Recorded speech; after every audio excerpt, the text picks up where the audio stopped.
Hi everybody, it's Tim. This is part 3 of my fall 2023 garden tour. Last few things to show. It's the middle of September. We finally have a sunny day. It has rained and rained and rained almost all summer long. I know I keep saying that over and over again, but I feel like I was robbed a little bit of summer. And it's a really cool September so far. Normally September is almost like August here in the Hudson Valley, and we get lots of sun and it's really warm, and I have yet to have that yet. So maybe October is gonna be really warm. I don't know, but I'm gonna start moving things around. You can hear my parrot inside. She wants me to go pick her up. So that adds a little bit to the tropical flavor. Anyway, I'm gonna go through the last part of the garden, try to go through the stuff on the deck and down by the pool that has to come inside. And that's it for 2023, I guess. And but I will definitely show you everything I'm doing to winterize everything and get everything ready for the evil winter. So we're gonna walk down to the pool. My red bananas are just gigantic. My musabastu, some cannas there. But I love that I actually have to go under the palm leaves. It's great. Going down the stairs gives you that nice little tropical feeling down here. This is one of my castor beans that's really, really tall. Have to go under it, and just showing how everything is just huge. It's just great. My poor little Robolini back there is kind of hidden by everything because everything grew so much out here thanks to all the rain. Those bananas are probably a good 15 feet tall. So just crazy. So anyway, going down to the pool, I planted a bunch of castor beans to give that nice canopy over here, which these are great, and they are a good probably 12 feet tall, towering over everything. And I will get lots of seed here from these. I have a bird of paradise right there that's going to come inside. Some more red bananas. The hill is really difficult. It's really steep. It's hard to tell, but these actually did better than I thought they would here, because these were planted, or actually I overwintered in the closet, not in pots, did not water, and they took a little while to come back, unlike the other ones up at the pond that are in fantastic shape. But I'll probably do it as well this year just because of space. So it definitely helped. And then here I've got some of my flying dragon oranges. I got no oranges this year from any of my flying dragons. So don't know why. They look really healthy to me, and I have a neighbor who has a tree full of them, so I'm not sure what I did wrong, and I'm not very happy about that. But anyway, I'll show you the other one, but definitely doing well with the castor beans. They're just magnificent. I do have some clumping bamboo. I never mention it because I have so much bamboo on the property, but that's some clumping bamboo that's gotten really big. Some more musabastu. This is one of my Chinese fan palms. It's doing great. It overwintered really well last year. It's like a double trunk. I wouldn't say it grew super fast this year, but it definitely looks healthy. I cut off a few of the branches that got burned, but it looks really nice, I think, going up the walk. Kind of go back here to show you. It definitely makes a statement. It's nice and wide and big, and looks really nice with the bananas and the bamboo going up the walk. I have some more castor beans. It's just such a cheap, easy way to fill in space, so I highly recommend it. They are poisonous, just keep that in mind. And this is one of my Mediterranean fan palms that I just bought this year. It was pretty inexpensive. I got it in Connecticut and I couldn't resist it, and so I have to build a cover for that, but they do really well here, so I'm excited about that. This is one of my Buddha hands. Not my hand, but the plant. It was dying, and I'm not sure if it's really coming back. I've had it for like 10 years, I'm gonna bring it inside and really baby it and try to get it through the winter. But it's not looking great right now. Some more Musabastu out here. I will say some of them I died to the ground over in this little side garden, and they came back. Now this one came back with a vengeance. It's really tall. It looks great here going down to the pool. I have the solar cover on the pool today just because it was so rainy yesterday and I wanted to retain some of the heat. But you can see my non-clumping bamboo over there. It really is a great privacy area and it looks great, but I have to constantly battle the bamboo trying to invade. Now back in here, it's hard to see. I want to show you, I do have a date palm I grew from seed back in here, and I'm hoping it will take off. It grew some this year. It's probably a good 2 feet tall to the top frond. That's not gigantic, maybe 3. So it's not going super fast, but it's been such a wet summer. I'm actually glad it's still alive, and hopefully that will do really well over the winter. That'll be my first time doing a edible date palm, which is the I'll have to look up the scientific name and post it on here. But yeah, I ate the dates and kept the pits and grew that one from seed, so that's kind of fun. And then over here is my one of my bigger Washingtonia robustas.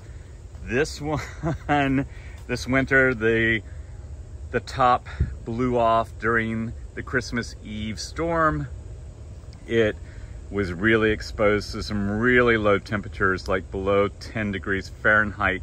A couple of times this winter. I think we had a bad storm in January where it got really cold, and of course it blew over then too. So I'm really happy that it came back and it's doing really, really well. It had some really ugly burnt fronds on it, but now it looks great, and it grew a lot. And that one came from fast growing trees too a couple years ago. So happy with that. That's getting bigger. That's going to look really nice there. More Musabastu going up. I like this walk because it's just kind of a fun little walk. And then I have some things in pots here that looks like it's in the ground, but it is not. A couple of citrus in the ground. And then I think I shared this with my lemon tree over here. I do want to mention my cactus garden again over here. There's a lot of hardy cactus in here with the lavender and everything. And I am going to cut some of this back. And the chalas back there are doing really, really well. I'm trying to kind of separate that area. There's a couple of palms and some bird of paradise back there, but I have to bring the bird of paradise in. But I'm trying to create a barrier so the dogs don't go trepping through here because there are so many needles. It's just crazy. And it's coming over here. The palmetto that's going away because it's dead. And I just wanted to go through some of my palms back here. So this is a lot of stuff I have in pots. I have a lot up on the deck. I always forget to mention the oleander back over here and some of the brugmansia, but in here I have my Washingtonia foliifera, and that'll be its first year. Then I have a Carnarvon gorge palm. I'm not even sure if I'm saying that right. That is down in there. I'm going to bring that in. It's in a pot in the ground. I'm hoping the roots didn't go through too much. And this is a ribbon palm over here, way down in here. It wasn't looking great, but it's got new growth on it, and I'm happy about that. These are some more date palms I grew from pits. And the problem I will tell you I'm going to have to deal with is I had them just sitting on the ground here, and they have grown through the pots. They root really low or deep for some reason, and I always heard they didn't, but they do, and so I'm going to have to really pull those out. I hope they make it in the process. I have some baby Washingtonias here. I've got a lot of baby windmill palms. Trachycarpus fortuna. I don't know why I couldn't think of that for a second. It's morning. More date palms. And there are some hybrid date palms I got from Jeff in New Jersey. This is one of them. There's another one of them. They're kind of cool, and I don't even know what hybrids they are of dates, but I like them a lot. They're really fun. So thank you, Jeff. And some peppers stuck in there as well. So I've got to find some homes for some of these Washingtonias. I definitely want to plant some more dates depending on how that one that I have in the ground does this winter.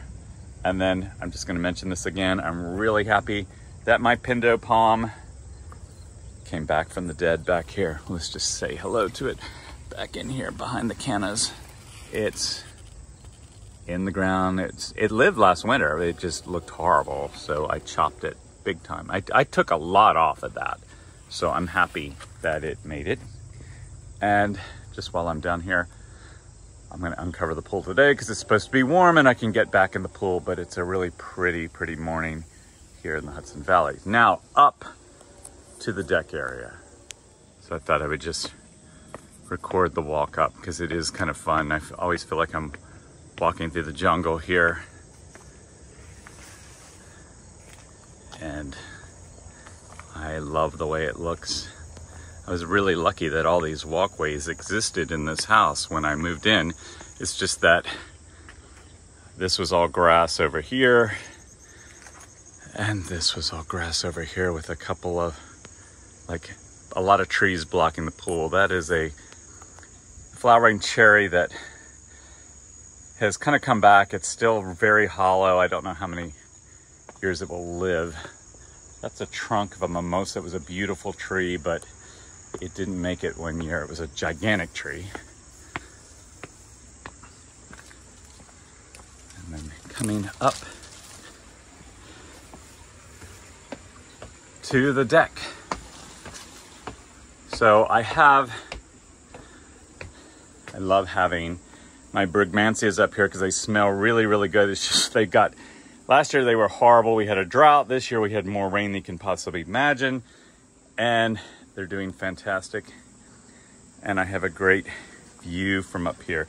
So, lots of palms up here. Some Washingtonias.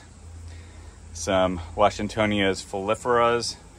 That's Robusta. I have a lot of baby flying dragons from last year when I had fruit. And hopefully they will grow bigger. A lot of baby Trachycarpus. More Washingtonias. That is a palmetto there. So at least I have some baby palmettos. And more palms over here. This is a date palm I grew from seed. It's getting pretty big. This is a Chinese windmill, something or other. I can't even remember which that was. Some gingers in there I grew from edible ginger. There's lots of baby Trachycarpus in here. There's a couple of, I think this one. This guy, let's put him over here on the table, is a capitata, or no, it's an orderata. I got that from seed from, I think, European palm seeds.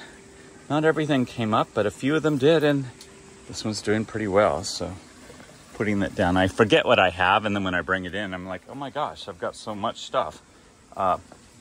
These were a couple of citrus that I was using to cook with, and I put them in the ground, and they came up.